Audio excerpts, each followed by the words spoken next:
Bonjour à tous, voilà la petite vidéo que j'ai faite sur une session que je me suis fait contre l'ordinateur sur StarCraft 2. Donc vous pouvez voir à l'écran le Nexus, le bâtiment principal des Protoss, qui est au milieu, ainsi que les drones qui ramassent les ressources. Les drones permettant de construire tous les bâtiments pour la race des Protoss. Donc ensuite je vais essayer d'en construire d'autres, je vais vous montrer ça. Donc là j'en construis. Maintenant je vais utiliser une accélération du temps qui me permet de construire mes drones beaucoup plus vite. Et cette accélération temporelle je peux utiliser sur tous les bâtiments des Protoss pour améliorer la vitesse de construction de n'importe quelle unité ou la recherche de telle ou telle amélioration. Voilà. Donc là, ils sont en train de ramasser les ressources. Maintenant que j'ai un petit peu de ressources, vous les voyez s'afficher en haut, là, à côté du petit carré bleu. Maintenant que j'ai un petit peu de ressources, je vais regarder un petit peu comment est fait mon environnement. Bon, ok, je vois à quoi ça ressemble. Maintenant, je vais créer des pylônes. Pylônes me permettant de créer de nouveaux bâtiments, puisqu'il faut des pylônes à proximité de ces bâtiments pour les alimenter. Donc, en dehors des zones bleues que vous avez vues à l'instant, je ne peux pas créer de bâtiments. Sinon, ils ne seraient pas alimentés, donc ils n'autorisent pas de les créer. Donc vous avez les pylônes qui se créent, les pylônes augmentant aussi la population, vous voyez en haut à droite. Donc là je suis à 9 sur 18 et hop hop hop hop 9 sur 26, voilà. Donc en dehors je peux pas, dedans je peux, voilà. Donc je crée à l'intérieur des petits cercles bleus qui sont autour des pylônes, sachant que le pylône est le centre du cercle. Voilà. Plus j'ai de pylônes, plus j'ai de surface de construction et donc plus j'ai de population aussi. Là, je crée actuellement un portail. En bas à droite, vous pouvez voir les différents bâtiments que je peux créer, en sachant que ça, ce n'est que la première page. Vous avez une deuxième page après. Vous pouvez voir donc en haut à gauche le Nexus, à sa droite un récupérateur de gaz Vespene, on verra ça tout à l'heure, le pylône. Ensuite, là, donc ça, c'est la deuxième page. Alors ça, c'est la deuxième page, c'est un truc qu'on pourra créer après, on y reviendra. Donc là, la première page. Ensuite, vous avez le Nexus qui est au milieu, juste à droite, la forge que je vais créer tout de suite. Et encore après, la dernière ligne, vous avez le noyau cybernétique qui est un bâtiment aussi d'amélioration, même comme pour la forge, elle permet d'améliorer les unités terrestres, et le noyau cybernétique, lui, permet de créer les unités aériennes, puisqu'il va nous permettre de créer les bâtiments suivants.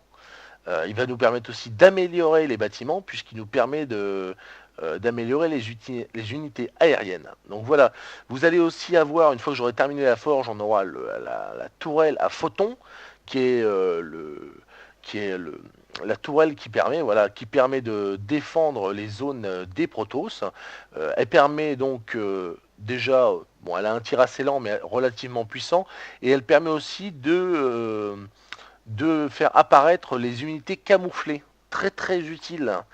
Si vous avez des unités camouflées qui essaient de vous approcher et de vous la faire à l'envers, eh ben eux ils vont les faire s'afficher et ils les détruiront en plus.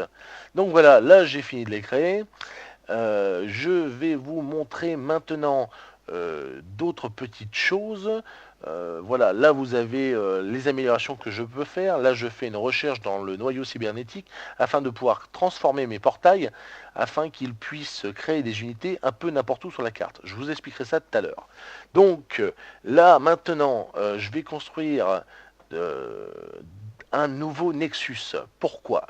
Parce que plus j'ai d'endroits de récolte de ressources, plus je récolte des ressources rapidement, et donc plus je peux créer des unités de destruction massive rapidement.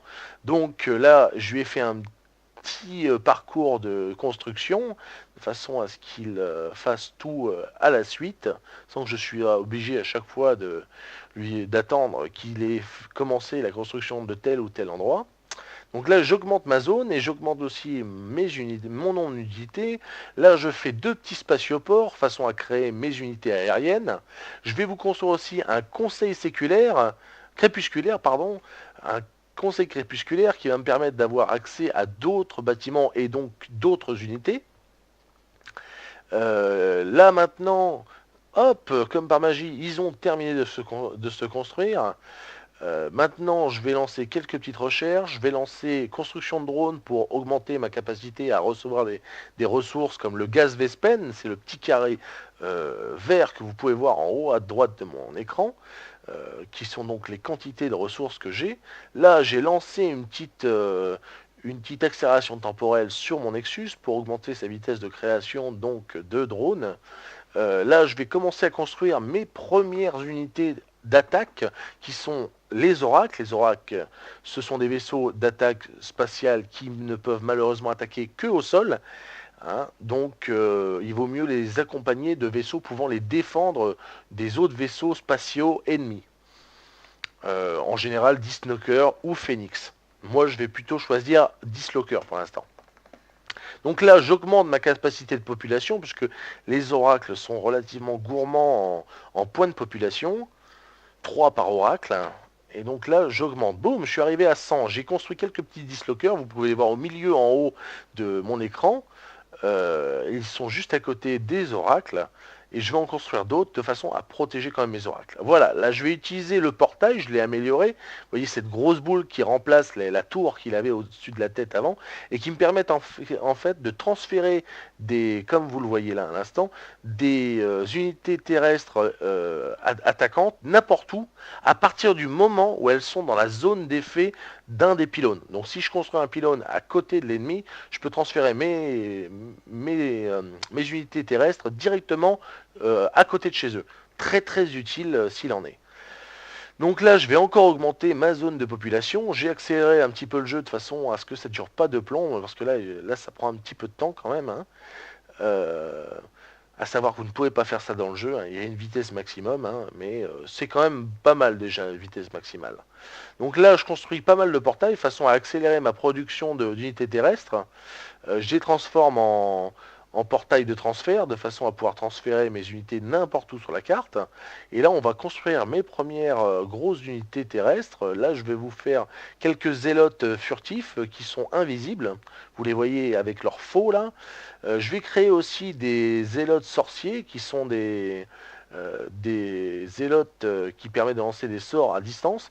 Et avec eux, je vais les faire se fusionner et ainsi avoir accès à leur évolution qui est une sorte de gros fantôme bien puissant. Vous voyez. Hop, crac, ils sont construits. Voilà, maintenant j'attaque. Alors on va vous montrer ça. Je pense que vous allez aimer. Donc là, pour savoir, les quadripèdes qui sont là peuvent attaquer à distance et dans les airs. Les deux gros fantômes peuvent aussi attaquer à terre et dans les airs, peuvent lancer aussi des zones d'énergie qui sont très destructrices sur les ennemis groupés. Et vous avez ensuite nos zélotes furtifs qui eux sont vraiment des saletés de charognards puisqu'ils peuvent détruire les ennemis sans que ceux-ci puissent les voir. Alors, à savoir que certaines unités ennemis tels que des tourelles ou même des vaisseaux spatiaux ont des capacités de détection de ce genre de petites saletés. Et donc quand vous arrivez dans la zone de détection, bah, vous êtes vu, mais vous êtes vu par tout le monde. Donc si à côté de ces unités-là, vous avez pas mal d'armes de destruction massive, et ben vous allez vous faire détruire toutes ces unités-là en moins de temps qu'il en faut pour le dire. Mais tant que c'est pas le cas, eh ben ce sont des petites saletés parce qu'ils peuvent vous détruire un camp de base assez rapidement, comme vous pouvez le voir.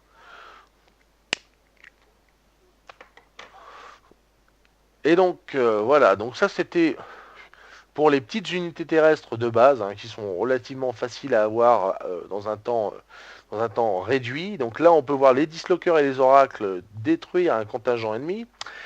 Voilà, maintenant je vais montrer les phénix. Alors les phénix, qu'est-ce que c'est? Les phénix, ce sont des vaisseaux spatiaux, mais qui sont uniquement en attaque euh, aérienne. Hein. Bon, à côté de ça, ils ont un petit pouvoir assez sympathique. Certains les utilisent à grande échelle, c'est pas mon cas, mais je voulais quand même vous les montrer. Donc ils ont un pouvoir qui leur permet de faire léviter les ennemis, donc les unités terrestres. Pour les bâtiments, faut pas y compter, mais les unités terrestres, ils peuvent. Et n'importe quelle unité terrestre, ils peuvent les faire léviter, en tout cas à ma connaissance. Donc là, je vais en faire léviter quelques-unes pour vous montrer. Hein. Donc les vaisseaux aériens à côté d'eux ne font pas long feu. Et je peux quand même faire léviter les ennemis terrestres de façon à les détruire une fois arrivés dans le ciel. À savoir que quand on fait léviter une unité, celle-ci se fait léviter par un phénix qui est bloqué le temps de la lévitation. Vous pouvez voir les phénix devenir bleus. Quand ils deviennent bleus, ils sont bloqués jusqu'à destruction de l'appareil qui est en lévitation. À savoir que là, je viens de détruire un char, donc c'est pour vous montrer quand même, même là, un char qui est assez gros, je peux le faire léviter, quoi. Donc ça reste une bonne solution, mais moi c'est pas trop mon truc parce que là en l'occurrence, à part les unités, je peux pas faire grand chose. Les bâtiments qui sont en dessous, je peux pas y toucher. Donc c'est quand même un petit peu dommage. Donc c'est pour ça que je vais vous montrer d'autres unités plus tard qui sont pour moi les unités aériennes Protoss par excellence, les porte-nefs. On verra ça en dernier. Là tout de suite, on va voir les colosses. Alors les colosses, ce sont ces quadripèdes que vous pouvez voir là, qui ont une attaque uniquement terrestre. Donc en général, il vaut mieux les protéger, les faire se protéger par des unités qui soit aériennes, soit terrestres, mais qui peuvent tirer sur les bâtiments en hauteur. Voilà, ils ont quand même une attaque assez impressionnante, hein, puisque ce sont deux lasers qui se croisent et qui en général font des sacrés dégâts. Là, vous voyez, je vais les utiliser pour détruire ces rochers. À savoir que ce genre de petites choses, comme vous venez de voir, le gros rocher qui est transformé en plein de petits qui permet de bloquer une zone, c'est assez fréquent d'en trouver et c'est vraiment très utile en début de partie.